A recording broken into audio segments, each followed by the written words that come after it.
Hello everyone, कैसे हैं आप सब लोग। मेरा नाम है CRN गुप्ता। उम्मीद करते हैं आप सभी लोग बहुत ही बढ़िया होंगे, बहुत ही मजे में होंगे। और दोस्तों मैं भी बता दूं, मैं भी बहुत अच्छा हूं। आज इस वीडियो में हम लोग पढ़ने वाले हैं क्लास 12 का सिलेबस। क्लास 12 हमारे यहाँ स्टार्ट हो चुका है और जो स्टूडेंट्स हमसे पढ़ना चाहते हैं ऑफलाइन क्लासेज में, वो हमारे ऑफलाइन सेंटर्स पर आ सकते हैं, हमसे मिल सकते हैं। जो स्टूडेंट्स किसी भी वजह से हमारे ऑफलाइन सेंटर्स पे नहीं आ सकते, वो हमसे ऑनलाइन क्लासेस के माध्यम से भी जुड़ सकते हैं। आज पढ़ने वाले हम लोग क्लास 12 का अकाउंटेंसी क्लास 12 का जो है वो बहुत ही बड़ा सिलेबस है। अपने आप में वो काफी एक बड़ा सिलेबस है अकाउंटेंसी का। एक बार जरा हम उसके सिलेबस को देख लेते हैं और फिर हम आप लोग से बताते हैं कि आज हम लोग क्या स्टार्ट करने वाले हैं। तो आइए जरा हम लोग एक बार सिलेबस देख लेते हैं अकाउंटेंसी का। जो सिलेबस है उसको बांटा गया है बहुत सारे वॉल्यूम्स में। वॉल्यूम 1 में आप लोगों को पढ़ना है अकाउंटिंग फॉर पार्टनरशिप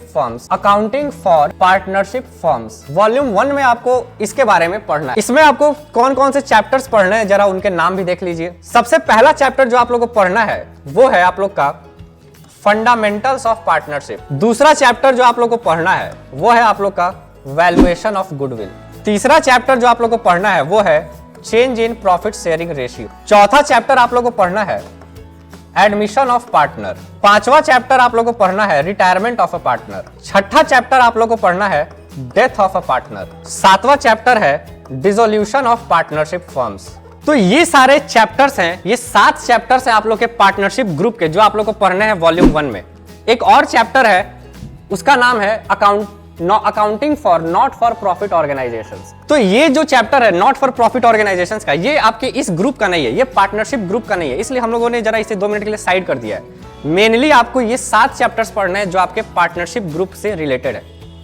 तो चलिए हम लोग क्या करते हैं, हम लोग आज इसका पहला चैप्टर जो है फंडामेंटल्स ऑफ पार्टनरशिप, इसको स्टार्ट करते हैं। सबसे पहले हम लोग जरा समझेंगे कि पार्टनरशिप बिजनेस होता क्या है, पार्टनरशिप बिजनेस का कैरेक्टरिस्टिक्स क्या है, पार्टनरशिप बिजनेस में पार्टनरशिप डीड क्या होता है। ये सारे बातों को, जो छोटे छोटे टॉपिक्स हैं जो काफी इंपॉर्टेंट है, काफी बेसिक है, आइए पहले हम उनको समझते हैं।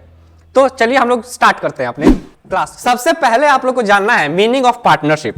पार्टनरशिप का मतलब क्या है, ठीक है। आम बोलचाल की भाषा में आप लोग बहुत बार सुनते होंगे कि पार्टनरशिप का मतलब क्या होता है, 2 लोग साथ मिलकर अगर कुछ काम कर रहे हैं तो कहते हैं कि हम लोग दोनों आदमी पार्टनर है।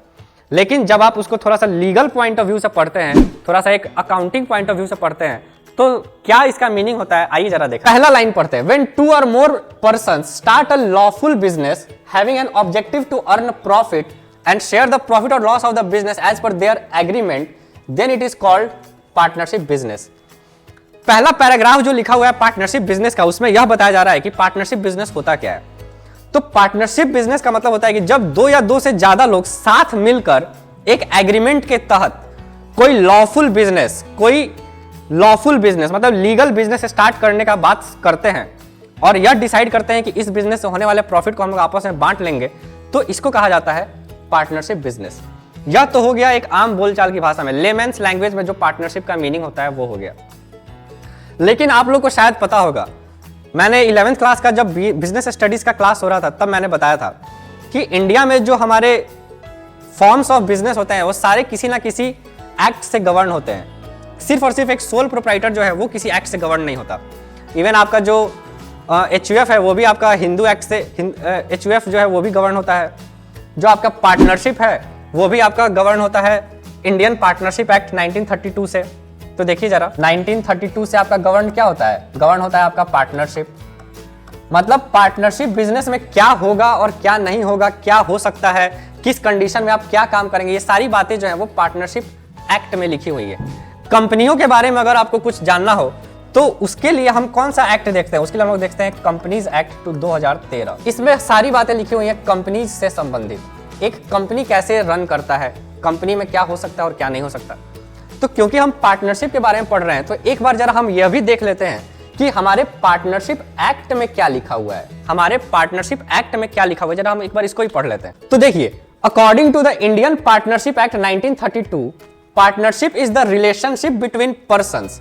पार्टनरशिप क्या है, relationship between persons who have agreed to share the profits of a business carried on by all or any of them acting for all.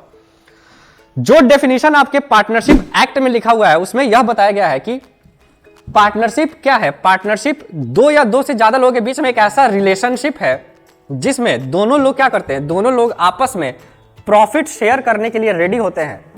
और बिजनेस जो है वो कोई एक आदमी करेगा या सारे लोग मिलकर भी बिजनेस कर सकते हैं। तो कहने का क्या मतलब हुआ कि दो या दो से ज्यादा लोग मिलकर जब कोई बिजनेस करते हैं और उसके बिजनेस से होने वाले प्रॉफिट्स को शेयर करने के लिए एग्री हो जाते हैं, तो इसी को कहा जाता है पार्टनरशिप बिजनेस। अब यह बिजनेस का काम जो है वो सारे लोग मिलकर करे या कोई एक आदमी भी कर सकता है। तो ये डेफिनेशन दिया हुआ है आप लोग के इंडियन पार्टनरशिप एक्ट में। एग्जाम में अगर कभी क्वेश्चन पूछता है, short answer type question, partnership का मीनिंग क्या है, तो आप पार्टनरशिप एक्ट वाले डेफिनेशन को कोट कर सकते हैं। ठीक है, आइए अब हम लोग नेक्स्ट टॉपिक देखते हैं। नेक्स्ट टॉपिक है हमारा कैरेक्टरिस्टिक्स ऑफ पार्टनरशिप बिजनेस। जो आपने कैरेक्टरिस्टिक्स वर्ड देखा ना, पार्टनरशिप बिजनेस का कैरेक्टरिस्टिक्स, यह कैरेक्टरिस्टिक्स हम पिक करेंगे जो इसका डेफिनेशन है वहीं से।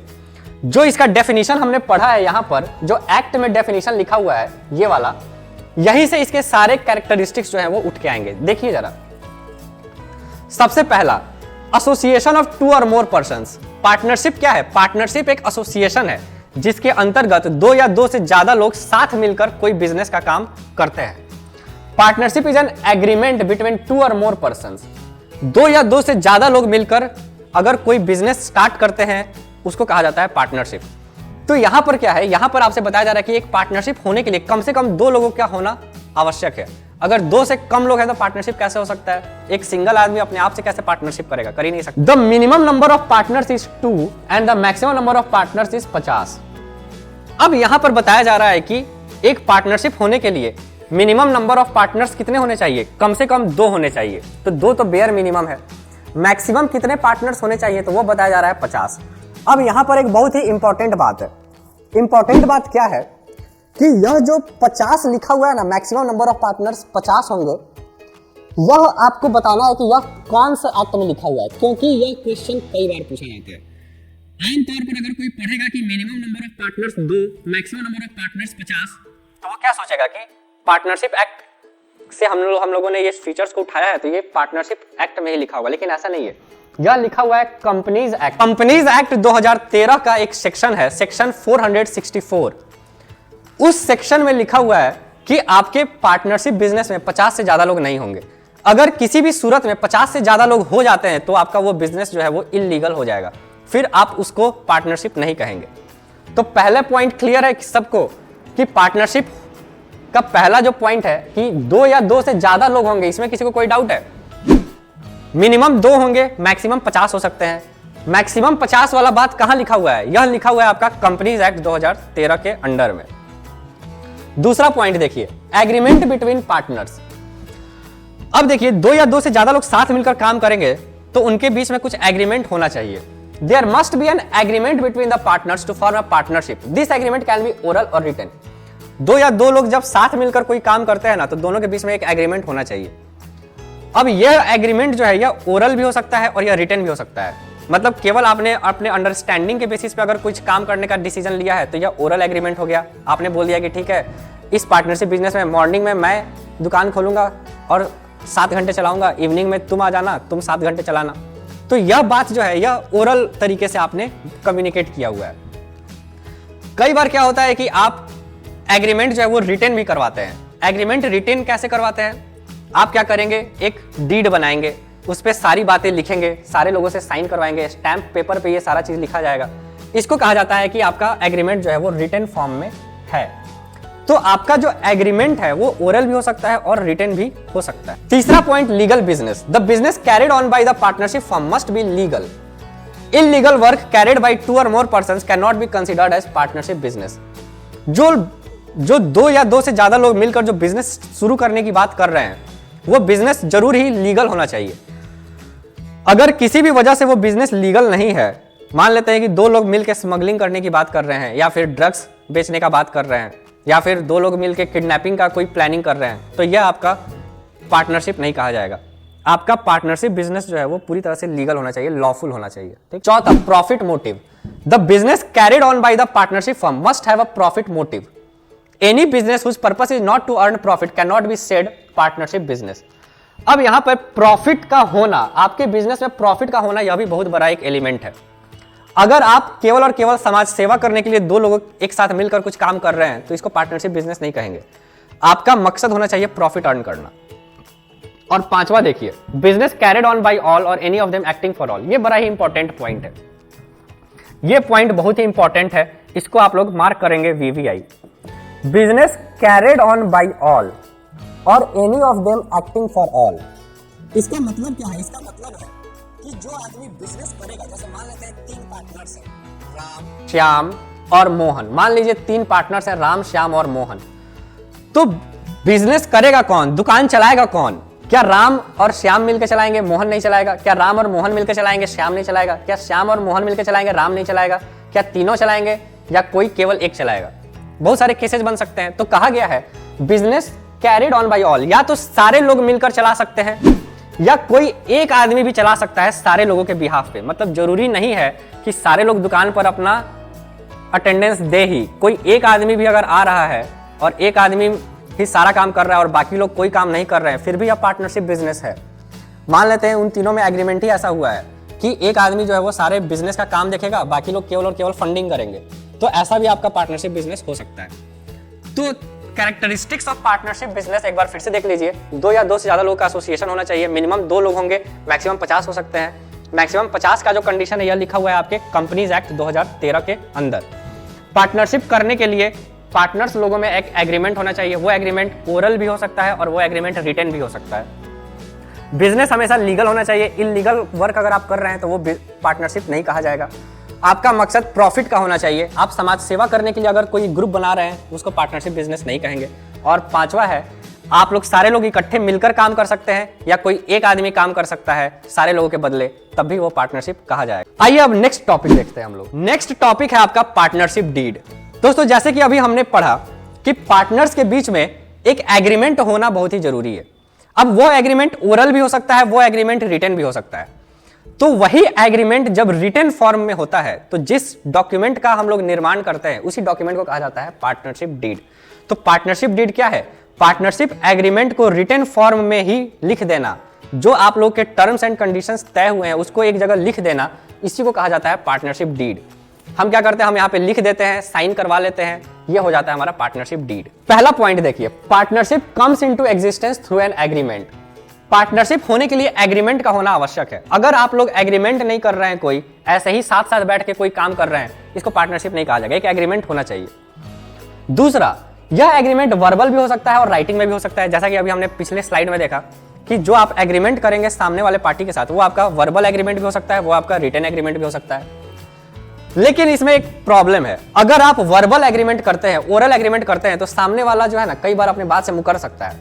जैसे मान लीजिए कि 2 दोस्त हैं, एक दोस्त है राम, एक दोस्त है श्याम। राम ने कहा है कि वह सुबह में 6 बजे से 2 बजे तक काम करेगा अपने दुकान पर, और श्याम ने कहा है कि वह शाम में 2 बजे से लेकर रात के कितने बजे तक, रात के 10 बजे तक काम करेगा। अब किसी भी वजह से, ये बात केवल आपस में बोलचाल के हुई है, किसी भी वजह से राम जो है वो सुबह में 6 बजे नहीं जा पाता है दुकान पे। तो अब अगर श्याम इनसे कहने आता है कि भाई तुमने तो कहा था कि 6 बजे से आओगे तुम दुकान पर, तुम आ नहीं रहे दुकान पे 6 बजे से, तो राम के पास एक एक्सक्यूज है। वो कह सकता है कब कहे थे, कहां कहे थे, कहीं लिखा हुआ है? तो देखिए यही प्रॉब्लम आ जाएगा इन फ्यूचर। अगर चीजों को आप लिख कर नहीं रखेंगे तो ये सारे प्रॉब्लम्स आ सकते हैं। मान लीजिए कि राम ने बिजनेस को लोन दिया है 5 लाख रुपए। लोन देने के समय श्याम एग्री हो गया था कि तुमको इस 5 लाख पे हम 10% के रेट से इंटरेस्ट देंगे, ठीक है, क्योंकि उस समय बिजनेस में फंड्स की रिक्वायरमेंट थी। 10% से इंटरेस्ट देंगे, यह श्याम एग्री हो गया था। अब जब इंटरेस्ट देने की बात आई तो श्याम कहेगा हम तो ऐसा बोले ही नहीं थे। तो यहाँ पे क्या होगा, सामने वाला पार्टी जो है वो अपने बात से मुकर सकता है। इसलिए ऐसा कहा जाता है कि आपका जो भी एग्रीमेंट है अगर वो रिटन में होगा तो ज्यादा बेटर है। तीसरा पॉइंट जरा देखिए, an oral agreement can be subject to misinterpretations and result in disagreements among the partners. अगर आपका एग्रीमेंट सिर्फ और सिर्फ ओरल फॉर्म में है तो इससे क्या हो सकता है, इससे मिस इंटरप्रिटेशंस हो सकता है, इससे अर्थ का अनर्थ भी निकल सकता है कई बार। और कई बार पार्टनर्स में आपस में डिसएग्रीमेंट हो सकता है। डिसएग्रीमेंट का मतलब होता है आपस में झगड़ा हो जाना। तो इसीलिए इन सारे प्रॉब्लम्स को दूर करने के लिए लॉ में ऐसा एडवाइस किया गया है कि आप क्या करेंगे, आप अपना पार्टनरशिप का एग्रीमेंट जो है वो राइटिंग में करेंगे, राइटिंग में। और इसी जब एग्रीमेंट को आप लिख कर देंगे तो इसको कहा जाता है पार्टनरशिप डीड। तो पार्टनरशिप डीड क्या है? पार्टनरशिप डीड कुछ नहीं है, जो आपने पार्टनरशिप के एग्रीमेंट्स बनाए हैं उसको आप बस लिख दीजिए, वो हो जाएगा आपका पार्टनरशिप डीड। नीचे वाला पॉइंट देखिए, it is not necessary to have partnership deed in writing. आपसे कई बार ऑप्शनल क्वेश्चन पूछ सकता है, कई बार आपसे 1 मार्क्स क्वेश्चन पूछ सकता है कि क्या यह जरूरी है, क्या यह मैंडेटरी है कि पार्टनरशिप एग्रीमेंट जो है वो राइटिंग में ही हो? तो यह बिल्कुल भी जरूरी नहीं है। इट इज नॉट नेसेसरी, यह बिल्कुल भी जरूरी नहीं। लेकिन लॉ में ऐसा एडवाइस किया गया है कि अगर आप पार्टनरशिप एग्रीमेंट को राइटिंग में बनवा लें तो ज्यादा बेटर है, सब लोग के लिए, सबके जनहित में यह बेटर है। दूसरा point, it is not necessary to get partnership deed registered from registrar office. जो आप पार्टनरशिप डीड बनाते हैं ना, आपने क्या किया, आपने सारे टर्म्स एंड कंडीशंस को लिख दिया, अब पार्टनरशिप डीड बनके ये तैयार हो गया। अब 2 ऑप्शंस होते हैं, या तो इस डीड को आप रजिस्ट्री ऑफिस में ले जाके रजिस्टर करवा ले, स्टैंप ड्यूटी वगैरह पे करके, इसको कहा जाएगा कि पार्टनरशिप डीड रजिस्टर्ड हो गया।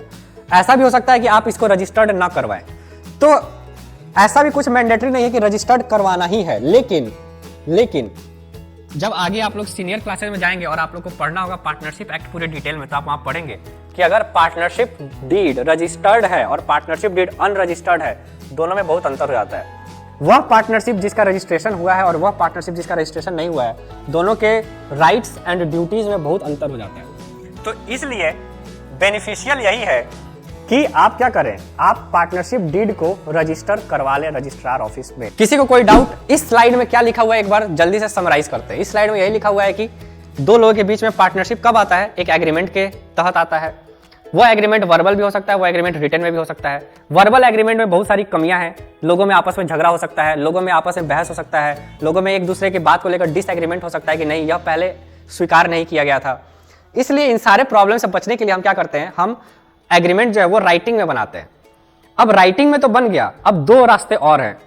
क्या आप इस राइटिंग में बने हुए एग्रीमेंट को, जिसको पार्टनरशिप डीड कहा जाता है, इसको रजिस्टर करवाना चाहते हैं या नहीं करवाना चाहते?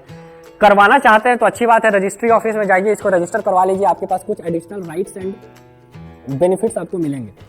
लेकिन अगर आप इसको रजिस्टर्ड नहीं करवाते हैं तो फिर बहुत सारे प्रॉब्लम्स आपको फेस करने पड़ सकते हैं। इसलिए बेनिफिशियल क्या है? बेनिफिशियल है कि आप पार्टनरशिप डीड को रजिस्ट्री ऑफिस में जाकर रजिस्टर्ड करवा ले। नेक्स्ट टॉपिक देखिए, अगला टॉपिक है आपका कंटेंट्स ऑफ पार्टनरशिप डीड।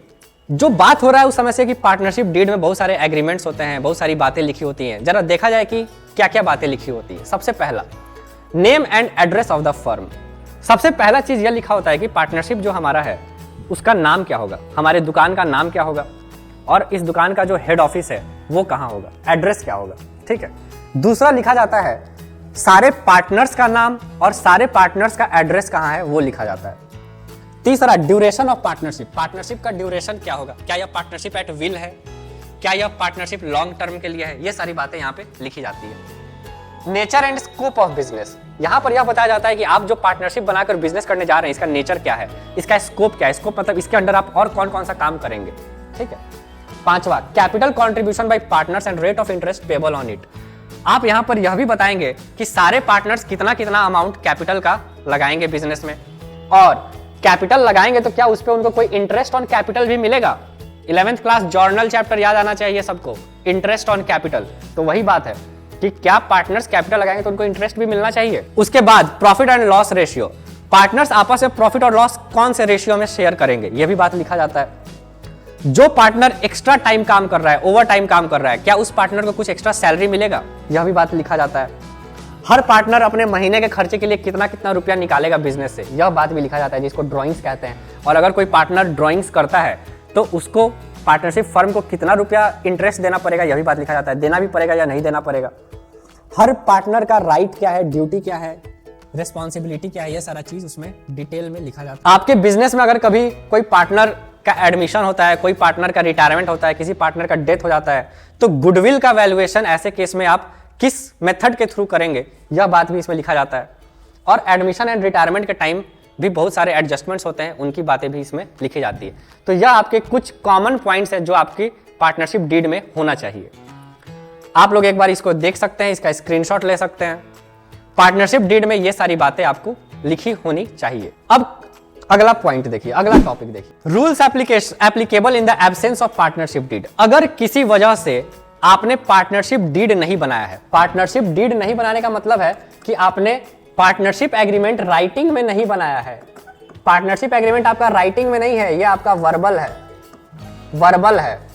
तो अगर आपका पार्टनरशिप एग्रीमेंट राइटिंग में नहीं है, पार्टनरशिप एग्रीमेंट सिर्फ वर्बली आपने तैयार किया है, तो उस समय कौन कौन से रूल्स फॉलो किए जाएंगे। सबसे पहला देखिए, profit sharing ratio, the profit and losses of the firm will be shared equally. अगर पार्टनरशिप डीड नहीं बनाया गया है, पार्टनरशिप डीड में प्रॉफिट शेयरिंग रेशियो के बारे में कोई चर्चा नहीं किया गया है, तो सारे पार्टनर्स प्रॉफिट शेयर करेंगे बराबर बराबर, इक्वल शेयर करेंगे। दूसरा, इंटरेस्ट ऑन कैपिटल, अगर पार्टनरशिप डीड नहीं बनाया गया है या पार्टनरशिप डीड बनाया गया है लेकिन उसमें इंटरेस्ट ऑन कैपिटल के बारे में कोई भी बात नहीं लिखा गया है, तो पार्टनर्स को कैपिटल पे कोई इंटरेस्ट नहीं मिलेगा। तीसरा, इंटरेस्ट ऑन ड्राइंग्स, अगर पार्टनरशिप डीड नहीं बनाया गया है या पार्टनरशिप डीड में इंटरेस्ट ऑन ड्राइंग से रिलेटेड कोई बात नहीं लिखा गया है, तो पार्टनर्स अपने ड्राइंग्स पे फर्म को कोई इंटरेस्ट नहीं देंगे। देखिए, partners will not get interest on capital, no interest will be charge on personal drawings, drawings पे पार्टनर्स को कोई इंटरेस्ट देने की जरूरत नहीं है फर्म को। सैलरी टू पार्टनर्स, कोई पार्टनर को सैलरी नहीं मिलेगा। मान लेते हैं कोई पार्टनर है वो बिजनेस में 10 घंटे काम कर रहा है, कोई पार्टनर है वो बिजनेस में 1 घंटे काम कर रहा है, पार्टनरशिप डीड नहीं बना हुआ है, तो क्या 10 घंटे काम करने वाले को कुछ एक्स्ट्रा पैसे मिलेंगे? बिल्कुल नहीं मिलेंगे। इंटरेस्ट ऑन लोन, अगर पार्टनरशिप डीड में इंटरेस्ट ऑन लोन से रिलेटेड कोई चर्चा नहीं किया गया है या पार्टनरशिप डीड बनाया ही नहीं गया है, तो हर पार्टनर जिसने उसे बिजनेस में लोन दिया है उसे लोन पे इंटरेस्ट मिलेगा 6% के रेट से, 6% के रेट से उसे इंटरेस्ट मिलेगा। Conduct of business, every partner can take active part in the smooth conduct of partnership business, और हर पार्टनर जो है बिजनेस को करने में, बिजनेस चलाने के समय अपना एक्टिव पार्टिसिपेशन करेगा। Access to books of account, हर एक पार्टनर के पास यह अधिकार होगा कि वह बुक्स ऑफ अकाउंट्स पे सबका इक्वल राइट होगा, जो जब चाहे वो बुक्स ऑफ अकाउंट्स को खोल के देख सकता है कि क्या क्या ट्रांजैक्शंस किए गए हैं। तो ये सारे रूल्स हैं जो आपको याद रखना है, पार्टनरशिप डीड के एब्सेंस में कौन कौन से कंडीशंस फॉलो किए जाते हैं। ये बहुत ही इंपॉर्टेंट टॉपिक है, इससे बहुत सारे ऑब्जेक्टिव क्वेश्चंस पूछे जाते हैं, इससे बहुत सारे सब्जेक्टिव क्वेश्चंस भी पूछे जाते हैं। तो गाइज, आज की क्लास इतनी ही, आज का वीडियो हम यहीं पे समाप्त करते हैं। हम छोटा छोटा वीडियो बनाएंगे और पूरे सिलेबस का वीडियो आप लोगों को पहुंचाएंगे। आज इतना ही रहने देते हैं, बाकी इसके आगे का टॉपिक जो है वो हम नेक्स्ट वीडियो में आप लोग को प्रेजेंट करेंगे।